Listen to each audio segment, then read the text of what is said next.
Muscle Car Modeler. My name is Ral, and this week I want to show you another one of my builds, one of my customs. Like I've mentioned before, I don't do a whole lot of customs, but I really enjoy them, and this is pretty much what I would be driving, especially since it's a wagon.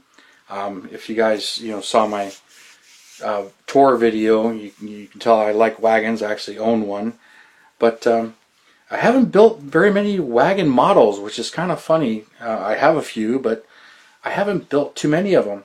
But this is one that I had picked up, and I had to pick this one up when they first announced it.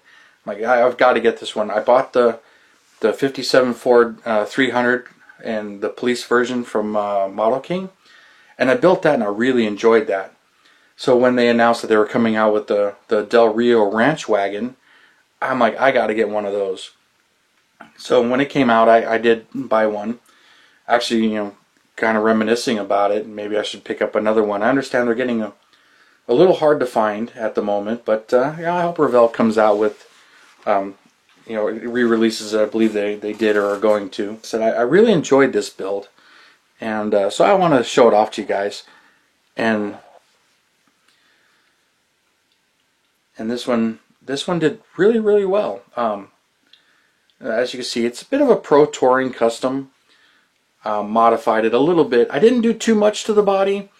I wanted to keep the character of the actual car. I love the 50s styling of this wagon, and it's pretty rare car, but I wanted to keep the styling intact, so I left a lot of the key features. I even left the door handles on there, but it shaved off a lot of the emblems. Didn't use the emblems, and just smoothed it out, but and two-toned it. I made a nice little two-tone parting line across the back there, and foiled it and left all those. But the Ford lettering and the emblem that goes on the hood, I removed that, filled it all in, and then went with a nice simple two-tone paint job here with the red and the silver. And this is actually Tamiya spray paints on this one, other than the clear coat.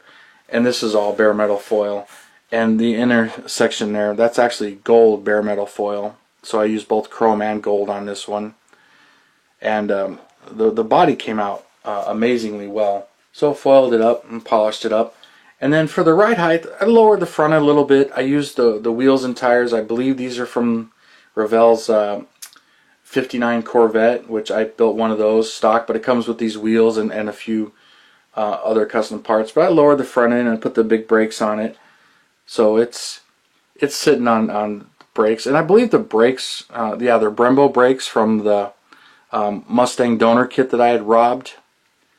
So to give you an idea, this thing does not have a stock motor. I was kind of back and forth on what motor I should put into it, and I was liking the idea of the 312 Y-block supercharged motor, and I believe there was just a couple of parts missing. I don't believe all the parts are actually in the kit to do that. So, and then at the time, if I wanted to do that, I would have to pick up the race version that they came out with that had the supercharger parts, or all of them, because this had half of them. There's just a few parts missing.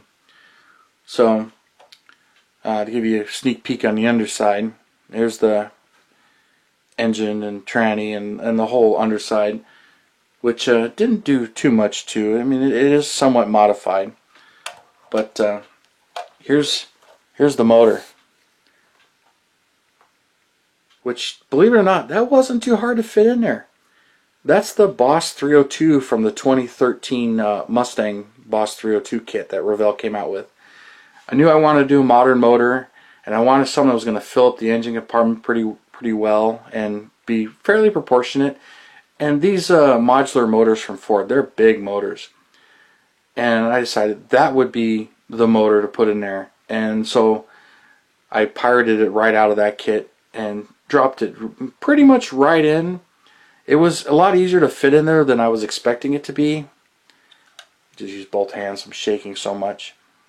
But yeah, it went in there really well. And so I just detailed it up, painted the valve covers and the air cleaner, or the top of the intake, the plenum, to match, and then used most of it. I had to cut this up a little bit to use the stock air cleaner, but changed the angles a little bit and kept the harnesses in the hose is there instead of removing them. Gives it a real nice, almost factory appearance, like it belongs in there. And then one of the tips to doing it was, that's the kit's oil pan, but I just turned it 180. In the Mustang, it's actually the other way around, but it just rotated real easily and made dropping it in place really easy. And I don't remember having to do too many mods or fitting. A lot of fitting, but doing actual mods. And then to make it a little easier, you can see I used the cats from the Mustang, and then I actually just cut them and spliced them right under this cross member. So the joint is actually hidden right there. And then this is the stock exhaust from here back. That's the stock exhaust from the 57. And then I added chrome tailpipes. And then the rear axle is actually from the Mustang as well. So that's I believe it's the 8.8, I'm not really sure. But I used that out of Mustang, and I sanded off the mounts and used the leaf springs right from the Ford. This one actually popped loose. I'll have to re-glue that. And then fitted the brakes and the tires. But she came out really, really nice and dropped right in there. And then the interior, you really can't see much of this interior. I didn't really do too much to it. It's got a custom steering wheel. I don't remember where that came from. I'm sure it's from my parts box. And I left the dash pretty much stock and put a shifter on the floor, so it's got a 4-speed on the floor, or actually a 6-speed. But it's got the shifter in there. And it's really hard to see. It's hard to get the camera in there and the lights in there. But so and it's pretty much the stock interior. I didn't do anything crazy. You can see the underside of the headliner. The whole interior is tan, but did the dash in red to match the body, which a lot of the real cars are that way. And then all the way across the top of the interior tub is also painted red, and then I did the tan below, referencing some of the real cars. But so I built this one up, and it came out, you're seeing it came out really nice. And the best part is this thing gets a lot of attention. I haven't shown it too often, but I won the club theme with it because we did the same kit, so everybody built this kit, and I won the club theme with it. And I also took it to Model Zona here locally one time, and I placed 3rd place with it in the customs class, which I was really pleased with. And it's funny to think about. I've only built 3 wagons out as far as built models. This one, I did the 66 Chevelle, which is a 4-door, and that one's custom Pro Touring big block, because that kit's an SS. It's really not a stock car. That has actually got me a trophy as well.